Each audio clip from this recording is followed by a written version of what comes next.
अध्यक्ष महोदय,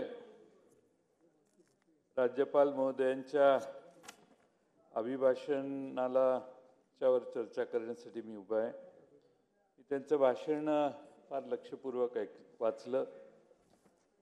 एक बाब लक्षात आली की राज्य सरकारने सत्तेवर येण्यासाठी जी आश्वासनं दिली त्या आश्वासनाच्या बाबतीत एक चकार शब्दही राज्यपालांनी आपल्या अभिभाषणात उल्लेख केलेला नाही.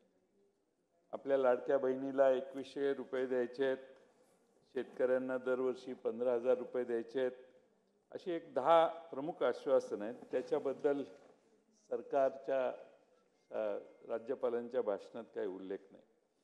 अध्यक्ष महोदय, दरवर्षी राज्यपालांच्या भाषणात एक कॉमन वाक्य असतं, ते म्हणजे दावोसमधील जागतिक परिषदेत आम्ही एवढी गुंतवणूक केली येते आपल्याकडं आणि आता त्यातून इतके रोजगार मिळत आहेत. 2022ला 2,20,000 कोटी रुपयाची गुंतवणूक येणार होती. 4 लाख रोजगार अपेक्षित होते. 23ला त्या भाषणात सांगितलं 1,37,000 कोटीची गुंतवणूक होणार आहे, 55,000ची रोजगार मिळणार आहेत. 24 साली 3,53,000 कोटी रुपये येणार आहेत, 2 लाखाची रोजगार मिळणार आहे.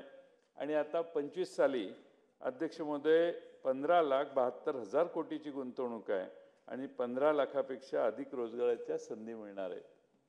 अध्यक्ष महोदय, 3 वर्षाचा 22 ते 24चा विचार केला तर महाराष्ट्रामध्ये 50 लाख तरुणींना रोजगार मिळणं अपेक्षित होतं.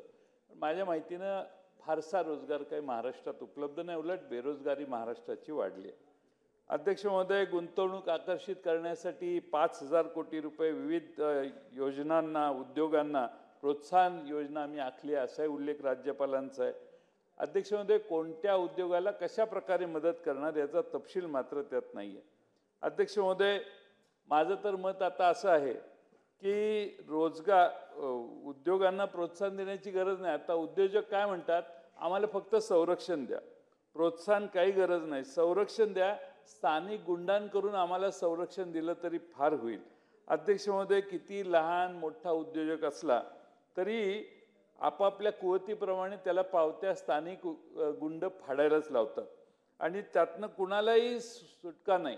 एवढी स्थानिक झुंडशाही झालेली आहे महाराष्ट्रामध्ये की संघटित झुंडशाहीमुळे अध्यक्ष महोदय छोट्या दुकानदारापासून मोठ्या उद्योजकांपर्यंत आज अध्यक्ष महोदय खंडणी द्यावी लागते. पैसे द्या ते द्याच, पण अध्यक्ष महोदय नंतर टेंडर पण त्या कंपनीचे किंवा त्या उद्योगाचे असतील तर ते स्थानिक नेत्यांच्या माणसांना देण्याचा दबाव आज उद्योजकांच्यावर असतो. आणि त्यामुळे महाराष्ट्राचं वातावरण गुंतवणुकांना सोयीचं आहे का हे बघितलं तर शेजारच्या राज्यांपेक्षा फार कमी वातावरण आहे. निर्भय वातावरण निर्माण करण्यासाठी सरकारने काय करायचं याचा विचार करायला पाहिजे. मी तर सरकारला आणि देवेंद्र फडणवीस साहेबांना अनेक वेळा सुचवलंय की तुम्ही असा कायदा करा की गुंतवणूकदार कुठल्याही प्रकारचा असला आणि त्याने जर काही त्याला कोणाच्याबद्दल जर तक्रार करायची असेल तर ती तक्रार घेऊन त्याला मोकासारखा गंभीर आरोपी करणं किंवा त्याला योग्य ते सजा करण्याचं काम सरकारनं अध्यक्ष महोदय केलं पाहिजे. अध्यक्ष महोदय, मी या निमित्ताने एवढंच सांगेन की मगाशी एक विषय झाला व्याघ्र आणि माणूस संघर्ष कमी करण्याचा. श्यामाप्रसाद मुखर्जी जनवन योजनाचा भाषणात उल्लेख आहे राज्यपालांच्या. अध्यक्ष महोदय, मगाशी सांगितलं 400 वाघ झाले, 400 झाले हे असं नवीन वनमंत्र्यांनी सांगितलं. पण 400 वाघ कुणामुळे झाले, कोण त्याला कारणीभूत आहे? तर मला वाटतं सुधीर मुनगंटीवार त्याला कारणीभूत आहेत. आणि त्यामुळं सुधीर मुनगंटीवारांना मंत्रिमंडळातनं ह्या वाघाला बाहेर काढलं आणि आता हे सगळे जे महाराष्ट्रातले नवीन वर्षाच्या पहिल्या 19 दिवसात अध्यक्ष महोदय 8 वाघांचा मृत्यू झाला. त्याची काळजी कुणाला आहे का? पण हेही खरंच आहे की माणसांच्या बिबट्यांचा त्रास प्रचंड महाराष्ट्रात होतोय. त्याची काय व्यवस्था करणार? मुनगंटीवार साहेबांनी एक कमिटी नेमलेली होती, त्यात अनेक सूचना केलेल्या, त्या सूचनांचा काही अजून अवलंब झालेला नाही. मी वनमंत्र्यांना आपल्यामार्फत विनंती करेन की त्याकडे लक्ष देण्याचं गरज आहे. आता अध्यक्ष महोदय, सरकार आमच्या लाडक्या बहिणींना सत्तेवर आल्यानंतर आता काम तर झालेलं आहे, त्यामुळे लाडक्या 10 ते 20 लाख लाडक्या बहिणींना योजनेतनं अपात्र करण्याची तयारी आता सरकारची चालू आहे आणि हळूहळू त्या संख्या कशी कमी होईल 2.5 कोटीवरून कसं ते 50 आणि 75 लाखावर संख्या येईल हे बघण्याचा प्रयत्न वेगवेगळ्या माध्यमातून सरकारमधले अधिकारी करतायत असं मला वाटतंय. आता एकदा पैसे दिले, इलेक्शन झालं, त्याच्या आधी 4 हप्ते झाले, 5 हप्ते झाले, महिलांनी बिचारांनी पैसे दिले. आता त्या यादीला टच करणं योग्य नाही. म्हणजे अगदी ग्राहक न्यायालयात जरी ह्या महिला गेल्या की आम्हाला यांनी सांगितलं म्हणून आम्ही यांना मतदान केलं आणि आता असं आमचं अनुदान कसं काय बंद करताय, तरी एखाद्या वेळी वेगळा निकाल लागू शकतो. त्यामुळं आता बंद झाले ज्यांचं अनुदान तुम्ही सुरू केलं, आम्ही काही तुम्हाला सांगायला आलो नव्हतो, तुम्ही आग्रहानं त्यांना लाईन लावायला लावली, त्यांना अर्ज भरून घेतले. आता त्यांचा बंगला आहे, 2 चाकी आहे का 4 चाकी आहे हे सांगून आता महिलांचे तुम्हाला हे अनुदान बंद करता येणार नाही. ती मतदारांना फसवणूक झाली असा आरोप सरकारवर येऊ शकतो आणि म्हणून आता नव्या निकष लावा, नव्या महिला निवडताना तुम्ही लावायला माझी काही तक्रार नाही. अध्यक्ष महोदय, काल राज्यपालांनी आकडे मांडले आणि महाराष्ट्राचे देशाचे एकूण स्थूल देशांतर्गत उत्पादनामध्ये 14% अधिक योगदान आहे असं सांगितलं. चांगली बाब आहे. पण अध्यक्ष महोदय, 10-11च्या तुलनेनं आपण 1.2% खाली आलोय, हेही तेवढंच लक्षात घेतलं पाहिजे. अध्यक्ष महोदय, आपल्याला माहिती आहे की नाही माहीत नाही, अध्यक्ष महोदय, गुजरात इथं इकॉनॉमिक ॲडवायझरी कमिटी आहे, पंतप्रधान मोदी साहेबांनी नेमलेली आहे. तिने दिलेल्या अहवालानुसार पूर्वी महाराष्ट्र अग्रेसर होतं, पण आता गुजरात फार पुढे गेलेलं आहे. असं मी नाही, पंतप्रधान नरेंद्र मोदी साहेबांच्या इकॉनॉमिक ॲडवायझरी कमिटीने हा अहवाल दिलेला आहे आणि आपल्या GDP मध्येही आपण गुजरातच्या मागे गेलोय, बऱ्याच गोष्टीमध्ये आपण गुजरातच्या खाली सरकलोय. ही महाराष्ट्राला भूषणावं गोष्ट नाही आहे आणि म्हणून अध्यक्ष महोदय, मला चिंता आहे की आमचं गुजरात आणि इतर राज्य महाराष्ट्राला दिवसेंदिवस मागे टाकायला लागलेली आहेत आणि मोठ्या कष्टाने हे राज्य निर्माण झालं. या आधीच्या राज्यकर्त्यांनी प्रचंड मेहनत घेऊन महाराष्ट्राच्या विकासाचा गाडा देशात 1 नंबरला खेचून पुढे आणला. आता 2 नाही 3 इंजिन आहेत आता सरकारला आपल्या आणि म्हणून अध्यक्ष महोदय, तरी देखील आमची रेल्वे मागत जायला लागली आहे दुसऱ्या राज्यांच्या पेक्षा. त्यामुळे माझी विनंती आहे की ह्या 3 इंजिनच्या सरकारने आता आपल्याला महाराष्ट्र 1 नंबरला कसा आणायचा याची चिंता करण्याची आवश्यकता आहे.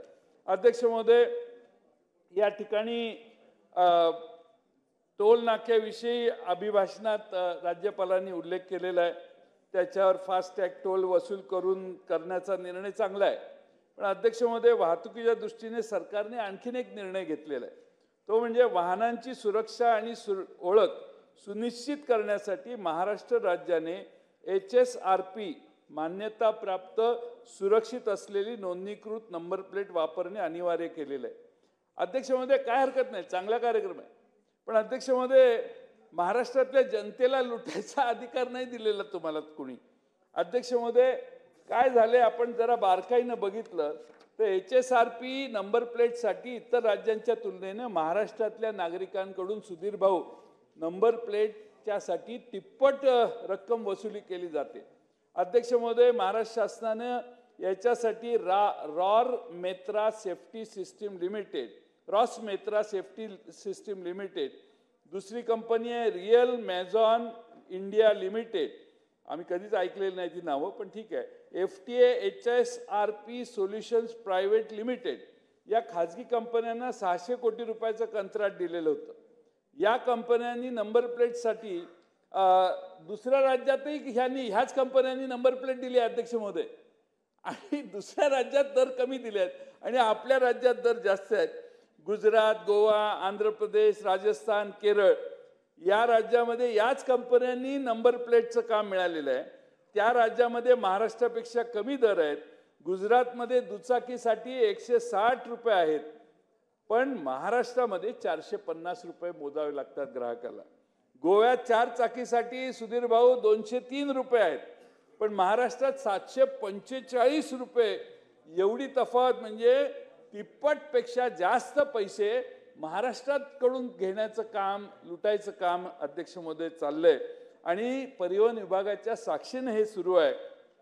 मी प्रतापराव आपले मंत्री जे आहेत त्यांचा काय ह्याच्यात दोष नसेल, कारण यापूर्वी शेवटचेच आहेत 3च मुद्दे आहेत, आता जास्त नाही. तर प्रतापराव सरनाईकांच्यावर मी दोष देत नाही, पण पूर्वी बहुतेक झालेलं आहे.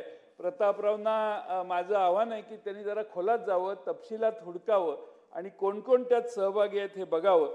पण जरा लूट जरा कमी झाली पाहिजे. लूट करतातच आता लोक, आता काय बोलायचं, पण किती लुटायचं, म्हणजे लोकांना एवढं लुटणं हे अध्यक्ष महोदय. म्हणून दोषींच्यावर कडक कारवाई करा, सगळी कंत्राटं रद्द करा, नवीन कंत्राटं द्या. यासाठी कुटे साहेबांच्या सारख्या माणसाची एक सदस्य समिती नेमली तरी चालेल. आता काहीच संधी नाही तर मी तुमचं प्रमोशन करतोय, बाकी काय मी करत नाही. पण कमिटी नेमून काहीतरी करा. पण हे इतकी लूट दिसायला बरं दिसत नाही. आता आलाय निवडून तर जरा थोडंसं मर्यादित काय करायचं ते करा, पण मर्यादित करा. करणं बरोबर नाही, करण्याच्या बद्दल कोणी समर्थन करणार नाही. अध्यक्ष महोदय, सौर कृषी पंपाची मॅक्सिमम कॅपॅसिटी 10 हॉर्स पॉवर आहे, पण त्याच्यावरती पंपासाठी विजेवरील पंप बसवावे लागतात. पण अध्यक्ष महोदय, सरकारने आता काय केलंय, सरकारने विजेचं कनेक्शन द्यायला, नॉर्मल MSEBचं कनेक्शन द्यायला ते पोर्टलच बंद केलेलं आहे. त्यामुळे शेतकऱ्यांना नवीन पंपाची मागणीच करता येत नाही. माझ्या मतदारसंघात शेतकऱ्यांनी नदीहून पाणी आणले, पैसे खर्च केलेले आहेत, अर्ज केला तर ते म्हणतात सौर ऊर्जा लावा. आता सौर ऊर्जा 10 किलोमीटरहून पाणी कसे येणार, आणि एवढ्या मोठ्या 80 हॉर्स पॉवरचे मोटर कशी चालणार, 40 हॉर्स पॉवरच्या 2. आणि अध्यक्ष महोदय, माझी विनंती आहे, माझ्या मतदारसंघात फाळकेवाडी नावाच्या गावात असं झालेलं आहे. त्यामुळे अध्यक्ष महोदय, सदरची पोर्टल पुनश्च चालू करा, लोकांचे अर्ज घ्या आणि विजेवरचे पंप लोकांना उपलब्ध. तुमचं सौर ऊर्जेचं धोरण फार चांगलं आहे, माझा त्याला विरोध नाही, पण प्रॅक्टिकल पाहिजे. पाणी तर ओढलं पाहिजे. नदीहून पाणी आणायचं असेल तर विहिरीतल्या पाण्याला मी समजू शकतो. अध्यक्ष महोदय, आज या निमित्ताने मी आपल्याला एवढीच विनंती करण्यासाठी या ठिकाणी मुद्दा मांडतोय. अध्यक्ष महोदय, आपण खरं म्हणजे राज्यामध्ये गुन्हेगारीचं प्रमाण किती वाढलंय हे बघतोय.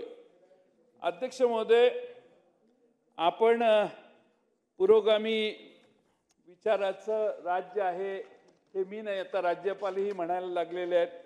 अगदी अध्यक्ष महोदय, अलीकडे विचार मांडणंही जरा गुन्हा झालेला आहे. राज्यपाल महोदय म्हणाले की सर्व समाज घटकांना सोबत घेऊन सर्वसमावेशक प्रगतशील पुरोगामी विकसित महाराष्ट्र घडवण्यासाठी काम करणार. आम्ही स्वागत करतो याचं. पुरोगामी विचारसरणीनं राज्य चालणार असेल तर आम्ही त्याचं स्वागत करतो. अध्यक्ष महोदय, साहित्य संमेलन दिल्लीला झालं, त्यात तारा भवाळकर अध्यक्षा यांनी भाषणात परखडपणाने मत मांडलं. त्यांनी ठणकावून सांगितलं की तुम्ही पुरोगामी म्हणा की पुरोगामी म्हणा, पण आमची पुरोगामी संतांची भूमी आहे. जात पात पक्ष पंथ स्त्री पुरुष वेदांच्या पलीकडे आमचे संत पुरोगामी होते, हे त्या भाषणातलं ठळक विधान गाजलेलं आहे.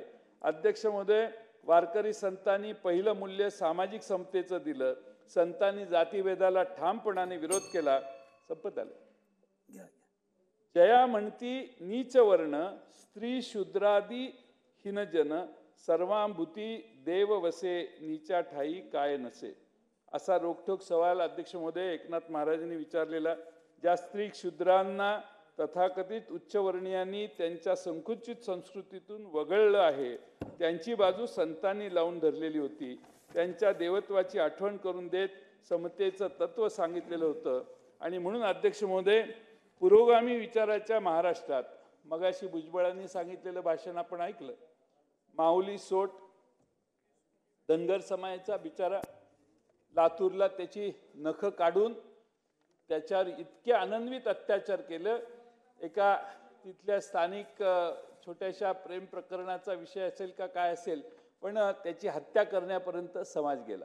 अध्यक्ष महोदय, देवळात प्रवेश केला धनगर समाजाच्या कैलास गोविंदा बोराडे म्हणून भोकरदनच्या अनवा इथल्या ठिकाणी त्याचा अध्यक्ष महोदय सळ्यांनी, तापलेल्या सळ्यांनी त्याला वेगळ्या ठिकाणी चटके देणं, म्हणजे इतके वाईट, मी आता फोटो बघितले, इतकी वाईट अवस्था महाराष्ट्रात. अध्यक्ष महोदय, धाडस कसं ह्या लोकांचं होतं. परभणीच्या सूर्यवंशीचं तर प्रकरण पोलीस स्टेशनमध्ये त्या बिचाराचा मृत्यू झाला. ह्या सगळ्या गोष्टी बघितल्या तर आपण का या सगळ्यांच्यावर कधी आपण या विरोधी कधी लढाई करणार. आणि समतेचा आणि पुरोगामित्वाचा संदेश देणाऱ्या महाराष्ट्रामध्ये धनगर समाजाला एखाद्या देवळात जाण्यासाठी बंदी करण्याचं किंवा तू का देवळात आला म्हणून त्याला मारहाण करण्याचं जर प्रकरण असेल तर महाराष्ट्रात पुरोगामित्व किती शिल्लक राहिलेलं आहे याचा अध्यक्षमध्ये विचार केला पाहिजे. मी शेवटचे 3 पॉईंट, मुद्दे पण नाही आहेत. अध्यक्ष महोदय, मुंबई उच्च न्यायालयाचं कोल्हापूर इथं खंडपीठ व्हावं अशी मागणी 38 वर्षापासून आहे. आणि अध्यक्ष महोदय, 22 मध्ये दीपांकर दत्ता मुख्य न्यायमूर्ती होते. त्यांनी मुख्यमंत्र्यांच्या समोर बैठक झाल्यानंतर आम्ही सर्किट खंडपीठ स्थापन करू याचा निर्णय घेऊ असं सांगितलं. पण त्यानंतर मुख्यमंत्री महोदय आणि चीफ जस्टिस महाराष्ट्राचे जे आहेत मुंबईचे, त्यांची भेट झालेली नाही. त्यामुळे मुख्यमंत्र्यांना मी आपल्यामार्फत विनंती करतो की हे सर्किट खंडपीठ कोल्हापूरला सुरू कर. खंडपीठाचीच मागणी आहे. आता ते होत नाही तर तोपर्यंत सर्किट खंडपीठ मंजूर करून देण्यासाठी मुख्यमंत्र्यांनी लक्ष घालावं. अध्यक्ष महोदय, एका सत्ताधारी पक्षातील आमचे राजू कारेमोरे म्हणून आहे आमदार, त्या राजू कारेमोरेंनी एक पत्र दिलेलं आहे. तर पत्र सुधीर भाऊ जरा तुम्ही ऐकण्यासारखं आहे, तुमच्या भागातलंच हे पत्र आहे की ते म्हणतात की मोहाडी तालुक्यात अवैधरित्या रेती, मॅंगनीज व गौण खनिजाची वाहतूक एवढ्या मोठ्या प्रमाणावर सुरू आहे की ते कोणालाच जुमानत नाहीत. यांचे महसूल त्यांनी लिहिलंय, माझं म्हणणं नाही, महसूल मंत्री ते गृहमंत्री या सर्वांना देणे घेणे असल्याने आमचा कोणीच बाल वाका करू शकत नाही अशी धमकी तहसीलदारांना उघडपणाने दिली जाते, तहसीलदारांच्याकडून किंवा अधिकाऱ्यांच्याकडून दिली जाते. अध्यक्ष महोदय, सत्ताधारी पक्षाचा आमदारच अशी लेखी तक्रार, त्याची कॉपी माझ्याकडे आहे, ती वाचायला वेळ नाही आहे. पण अध्यक्ष महोदय, हे गंभीर आहे. महाराष्ट्रातल्या प्रत्येक तालुक्यात आता हे चालू आहे.